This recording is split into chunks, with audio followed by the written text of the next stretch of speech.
morning, everyone. Let's take a second again to thank Mayor Maracas for his wonderful speech. Thank you, Mayor, your worship.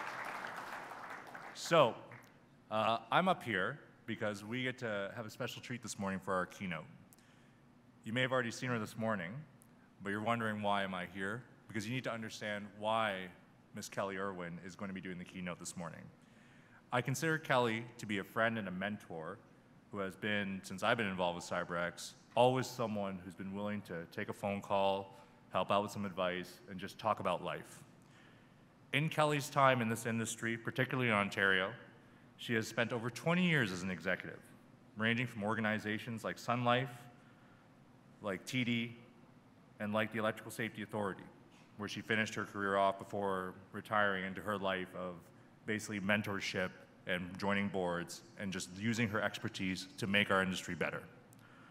Please, my friends, put your hands together for our morning keynote, your MC, Miss Kelley Irwin. You're awesome.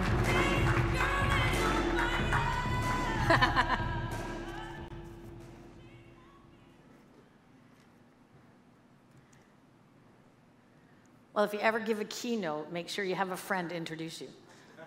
That's my lesson of the day. Do you ever have those moments in your life where you think, how did I get here? How did I get on this stage? How did this thing happen in my life? And those things happen good and bad. So if you think about the first time you got a new car, I can still feel that feeling in my heart. Or the first time you had a child, the overwhelming feeling that you have. Sometimes there are things not as desirable in your life. I recently had my father diagnosed with a horrible disease. I once had an apartment burned down with all my possessions inside. And there's those moments in your life that are altering, and I always reflect back on how did this happen? What were the decisions I made that led me to this? If it was a good thing, I want to do it again. If it was a bad thing, how do we try to avoid it? Cyber attacks are one of those things. You think, how did we get here? How can we prevent it? 37% of ransomware attacks occur against companies with less than 100 people. When you think about that, doesn't your heart go out to them? They only have 100 people or less. They're probably all doing multiple different jobs. They don't have a chance of protecting themselves against every cyber attack that could happen. 60% of small businesses go out of business within 1 year after a cyber attack. So they're counting on people like us to make the world safer, to educate them, to help them. Because cyber attacks are going to happen, but how do we help people recover from them? So 21 days ago, I got a phone call from a CEO, and he wanted to talk about the risks in his organization. I don't work for this company. And he talked through his risk register with me. I read it, and we had, a good conversation. And I said to him, I'm not so worried that you don't have all your cyber controls in place. There's no company that has every control in place that they wish they had. But I am worried that you don't have your cyber controls in place, you don't have your disaster recovery plan updated, and you don't have a communications plan documented for what you will do in the event of a cyber attack. So you may get attacked, you're not protected. You may not be able to recover, you don't have a DR plan, and you don't know what you're going to tell people. 21 days ago, we had this conversation. 10 days ago, he called me. We're under attack. They have our data, and all our systems are down. It's a moment that you think, what could we have done differently? Lots of things. However, in the moment, there's no point in talking about that. The only point is, what are we going to do now? So he sort of said, 21 days ago, you said, and I said to him in the first conversation, the very first thing I would do if I were you is document your communication plan. because the other two things are long. You can't do them tomorrow morning, but you can do your communication plan tomorrow morning. He didn't listen to me. So 10 days ago, he called me and he said, I should have listened, I'm sorry. I said, stop talking. None of that is relevant. My first question to you is, how are you? So we talked a little bit about the emotion, about how challenging it is for leaders to be in the situation where they're under attack.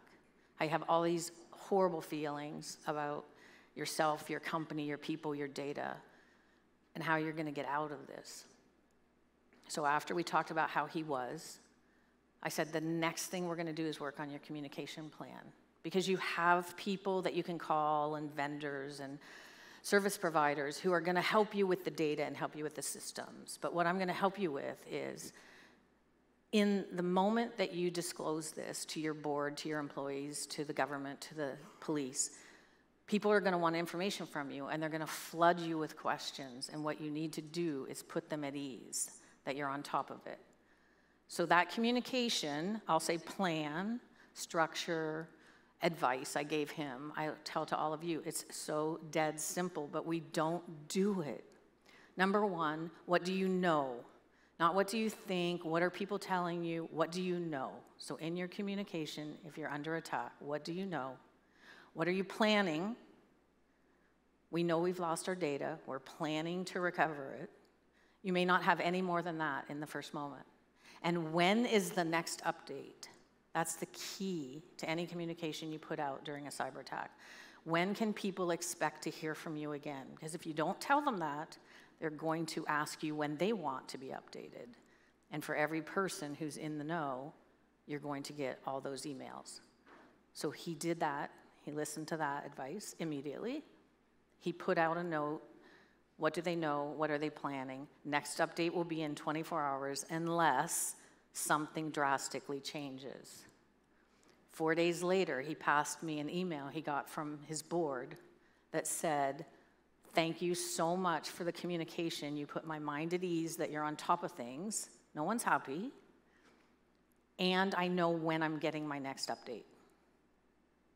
Sometimes things are that simple.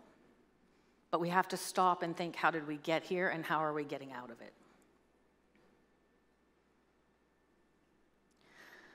So think about this. You could be standing up here. And for everyone in the audience that thinks, I don't want to stand on stage, I don't want to give a keynote speech, I'd be too nervous, I wouldn't know what to say, all those things were in my head 20 years ago. And I had a boss who said to me, you need to stand on stage and tell the story of your team. Your team deserves for someone to highlight all of their accomplishments. So the very first speech I gave on stage in front of 200 people, I thought I was going to faint on stage. And I had a friend sitting at this level. I was behind a podium because I was scared to death, and leaning on the podium and my legs shaking. And my friend was sitting right there, sort of hidden on the side. And I said, I'm going to hold this pen while I talk. And if this pen drops, it means I'm going down. And please come to the stage, it's not a stunt, and take care of me. So I didn't faint. I didn't sleep the night before. I didn't eat for 2 days. So it was very overwhelming to me. But I tell you that story to say, we don't become fearless because we're born that way. We become fearless because we take chances, we stretch ourselves, we do things that we're afraid to do. And I was looking up like courage and fearless and what's the difference, and lots of people say no one's fearless. You can be fearless in a moment, you can't be fearless in your life, in everything you do. And so this quote really got me, like the path to fearlessness goes through courage. So, what's the difference? Courage is you're doing something even though you're afraid. And then I read this other thing that said, courage tells your fear to go sit in the corner. I thought that's a pretty good visual for people. So if you're not fearless yet, you can be courageous, and you can tell your fear, sit over there for a minute, I need to be courageous and do this. So again, I tell all of you, if you think that you couldn't stand on this stage, you could. I am an introvert. I am working with Maddie Raza, CEO of our lovely CyberX. He is an extreme extrovert. He has so much energy, so many ideas. He talks like this. He says, Kel, I got an idea. And I think, oh my God, all I can think of is the steps that have to happen and the people I have to talk to, and I'm already exhausted. I am an extreme introvert. I stand on this stage because I think I can help some people with some of my messages. That's the only reason I do it. I want you to think about how you can be fearless in your life and how you can also help other people. So a little bit about my background. I'm not going to read you my resume. As you can see, I have 10 years of my life I was a software developer. So I'm not going to tell you every company, every job, every title. It's really not relevant. The reason I tell you that I was a software developer, I'm a techie at heart. I'm a geek. I love it. If I could have lived my whole life just sitting there programming, I probably would have. I had people who pushed me out of my comfort zone, who said things to me like, if you manage a small team of developers, just think, you can get lots more work done and you can still do development. And so that sort of tricked me into being a manager, and along the way, people pushed me to do other things. But in my heart, I'm a geek. I love development. I was a developer back when we were called junior programmers. I was a developer. I went to school back when there wasn't even a degree for computer science. So think about how much the world has changed. I'll tell you a couple of stories about things that have happened that changed my life through my career.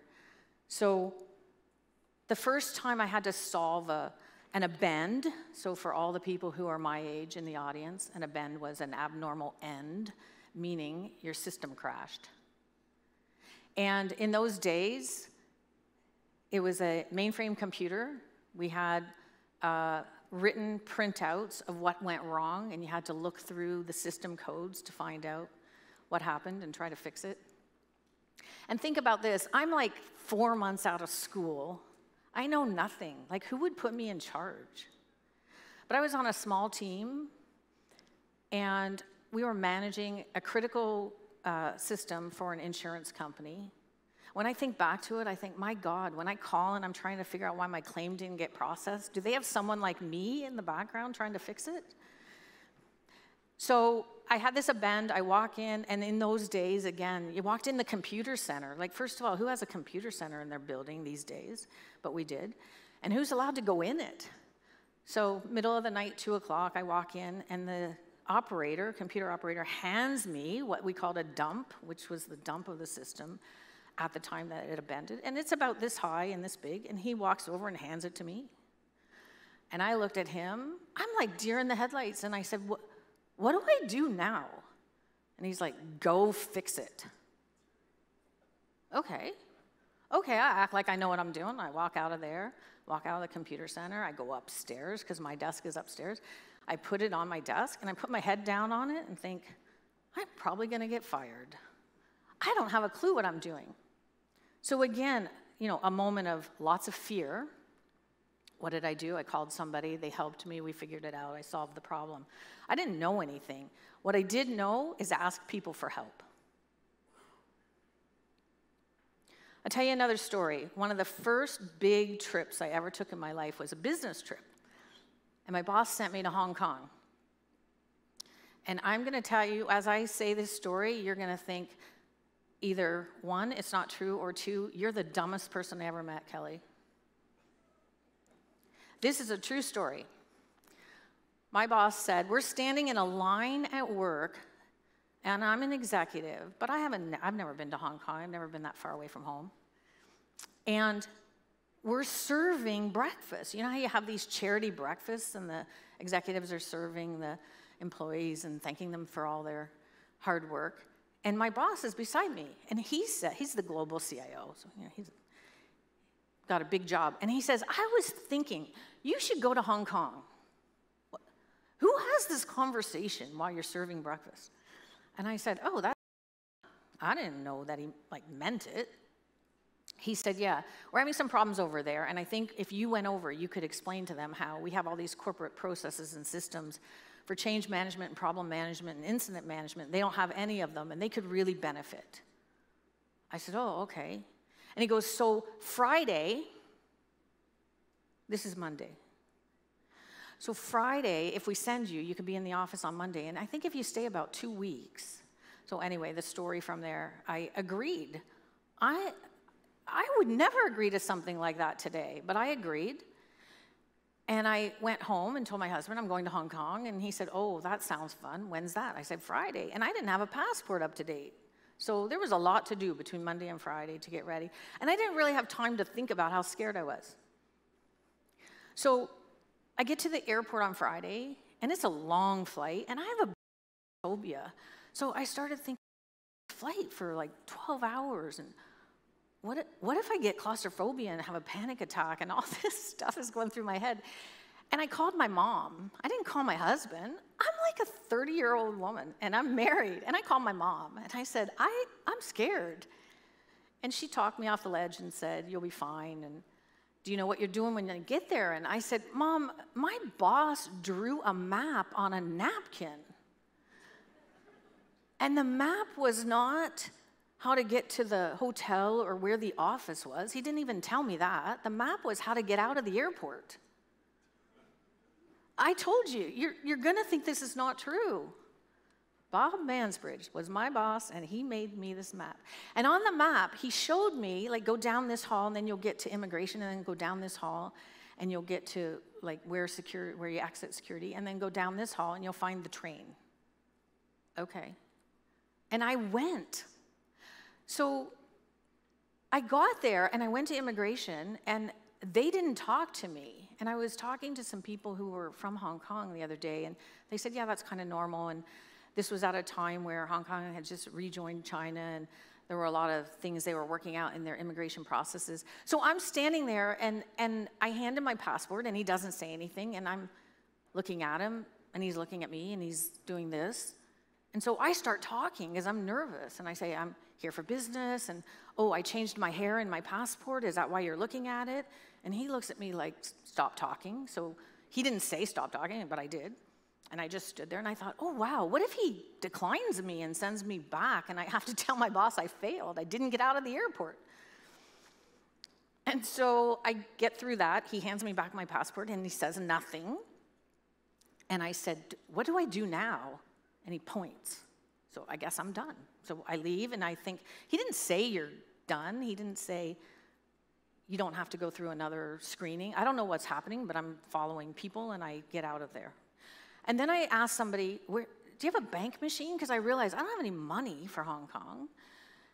And they don't know what I mean by bank machine. And so then we're talking. It's not English is the problem.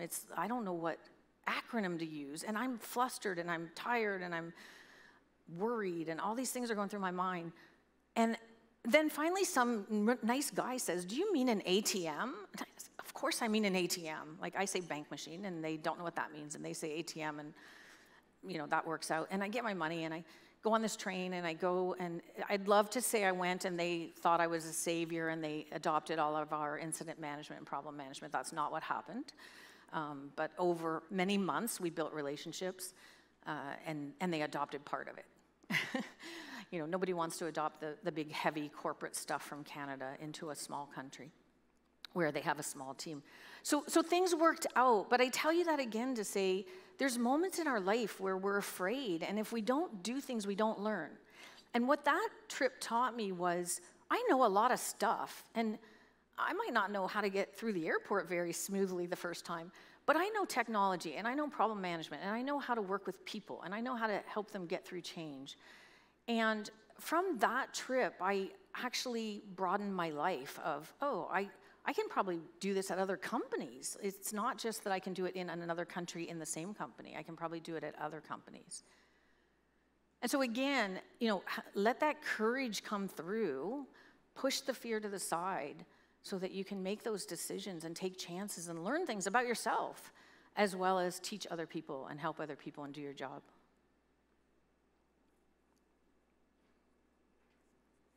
I retired officially in 2023. My family laughs, my friends laugh. I'm busy these days, but I don't work day to day. But I'm a strategic advisor to 3 companies who are small companies, startup companies. And what I can bring to them is lots of structure and governance and process and things that while they're putting their startup in place and they're thinking about innovation and excitement and sales and clients, they're not really thinking about, I'll say, paperwork, right? Being buttoned down, making sure they have controls in place, making sure they're reviewing their documents and their contracts and things, because the excitement and the enthusiasm can cause you to take chances that maybe you shouldn't be taking. I also sit on 3 boards, and I'm a board director for 3 companies. And I'll tell all of you this, boards are looking for people with cyber expertise. They're looking for people with technology expertise, but they're also looking for specifically people with cyber expertise because they know they need to know it, but they don't know where to start. So if you ever have an aspiration that you want to help companies, you know, it's a great thing to explore in your career, either while you're working or when you're done working. And you meet people that you would never meet in your job because you're meeting board directors and you're meeting executives in companies and industries that you were maybe never exposed to in your whole life. So I love that. Like I said, it's not day-to-day work, it's quarter-to-quarter work, which is really awesome. And it keeps you up to date and it keeps you informed, and it makes you continue to educate yourself so that you can provide that value back to other people. And I'm an author, and I'll talk about my books in a minute. But all this to say, like, our careers are not what we think they are going to be when we start. Can you imagine 40 years ago when I'm graduating? I graduated from math and computer science to think, oh, I think one day I'll be a strategic advisor to CEOs. Like, that wouldn't even enter my mind. I wouldn't even have wanted to consider that when I was young. I go back to, you know, being afraid, being an introvert, wanting to like work sort of alone. That wouldn't have sounded appealing to me. So be open through your life that who you think you are doesn't have to be the same as who you were 10 years ago. So my beliefs, and I sort of summarize this, and I keep this little acronym because it makes me smile. It's my initials, KJI. So know who you are. And I've said this to my kids from the time they were very young. Know who you are and think about who you're hanging out with. Do they align to who you are? And this started from a conversation. My daughter had friends who were smoking. Imagine that being the biggest problem you had in life, that my daughter had friends who were smoking. My daughter wasn't smoking. And it was cigarettes, for God's sake. And I said to her, people are going to judge you, so just know who you are. When they say, I think you're a smoker, and you say, I'm not, and they say, but you're hanging around people who are, and I said, just think about in life what choices you're making and what people are thinking about those choices. I didn't tell her she couldn't have them as friends. I just told her that people were going to have an opinion about it. So know who you are. So, you know, I'm a technology person, I'm a geek, I'm an introvert, I have all these things in my professional life. I'm also a wife, I'm a mom. I'm a sister, I'm a daughter. You know, we're not one person, right? We're a broad person. We're all broad people who have lots of complexity in our life. And I'll tell you that I think COVID helped us open up about that and tell things. I was telling someone last week a story that I had a boss who I worked for 5 years who never knew I had 2 kids. He never knew it, and I never told him. Isn't that crazy now when you think about it?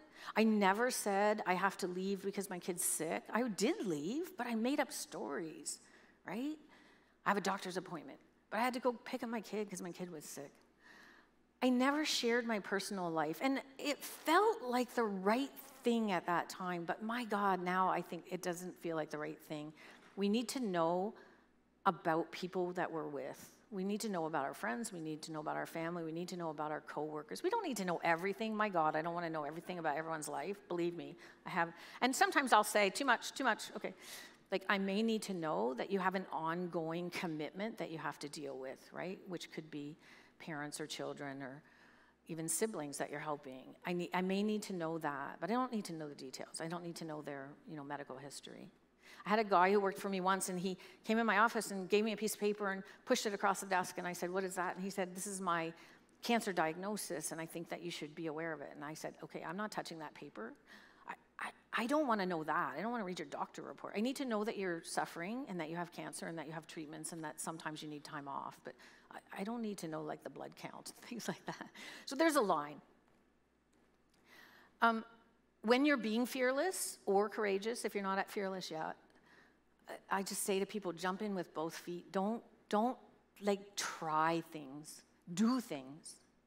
And I put the picture here of me in my martial arts uniform when I got my black belt for a reason, because it took me 10 years to get my black belt. It was incredibly hard. And honestly, I didn't think I could do it. Up until the moment I passed my test, I didn't know if I could do it. But I knew I was going to try, and I knew I was going to work hard, and I knew I was going to keep going, and I knew I was going to push myself until I collapsed. And honestly, in my test, I don't know if there's anybody else in the audience who's a martial arts black belt. It is freaking hard. And it's not, like everything you learn up to the test is hard, but the test itself is hard. So our martial arts test was 7 hours. And I mean 7 hours.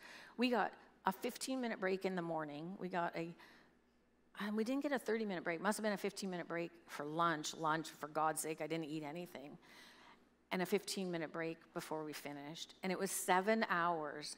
And I fell down twice, like collapsed, like blacked out, and threw up once. And I'm not telling you that to make it sound like dramatic. I'm telling you that if someone had said to me at the beginning, if you take your test, here's what's going to happen to you, I probably wouldn't have started.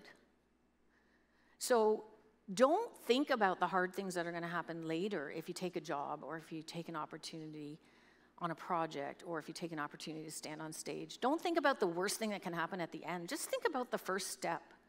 That's how we get through life, right? The first step. That's why they give you babies. They don't give you teenagers. Nobody would want it. I know.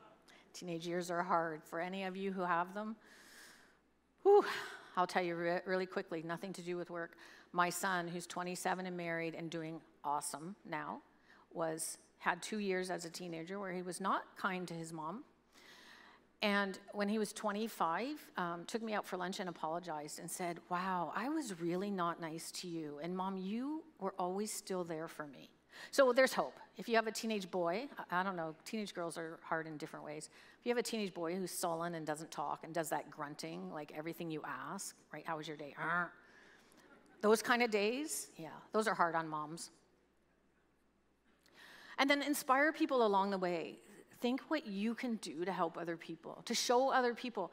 I had a girl one time, I spoke in front of an audience of a couple hundred students who were in university and were in computer science. And one girl raised her hand in the audience and said, like, I just need to tell you, she said, I don't have a question, I just need to tell you, I didn't know you could look like a girl and be successful in computer science. And so she was thanking me for showing her that you could look like a girl. Isn't that weird? Like, you never know what you're going to do that helps someone else. Like, in that moment, she could see her future. And it wasn't for anything I said. It was just that she said, oh, I don't have to change myself to look like what I guess the boys in the computer science course were looking like. So put yourself out there and let people know you. I've authored 2 books.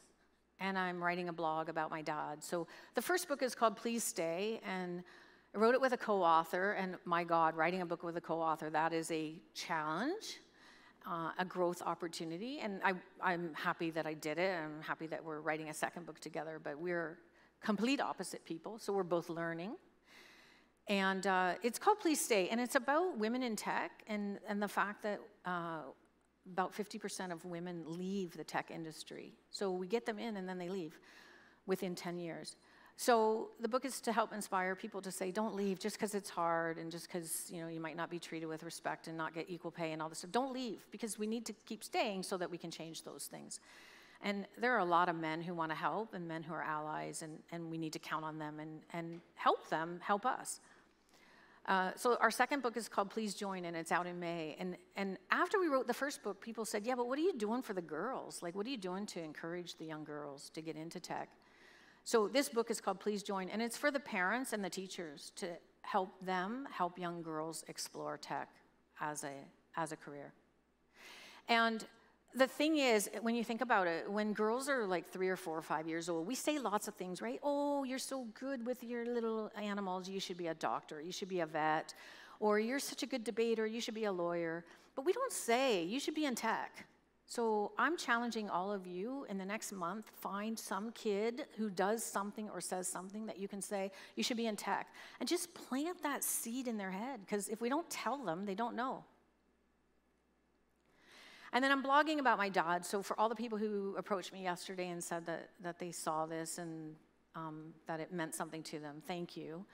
My mom asked me, my dad was diagnosed with dementia, and my mom asked me to write about it publicly, and I told her no, and my mom always wins, so now I am. And the reason was, when my dad was diagnosed, we were looking for information, and all we could find was medical information. We couldn't find family information, like what does it feel like? And is this normal when this happens, or when he says this, or when he does this? You know, my dad would get up in the middle of the night and open the garage door, and my mom would wake up in the morning and think, where did he go? She doesn't know if he left the house, didn't leave, like she doesn't know.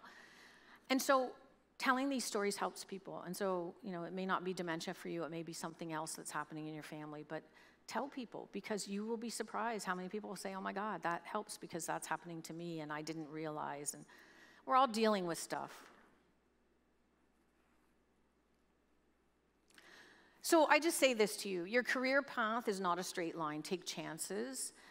If you think you know when you graduate from school what your career is going to look like for the rest of your life, then I feel sad, because how could you know? How could I know? I would be standing here talking to you. How could I know that I would be an author of books on technology? I couldn't know that.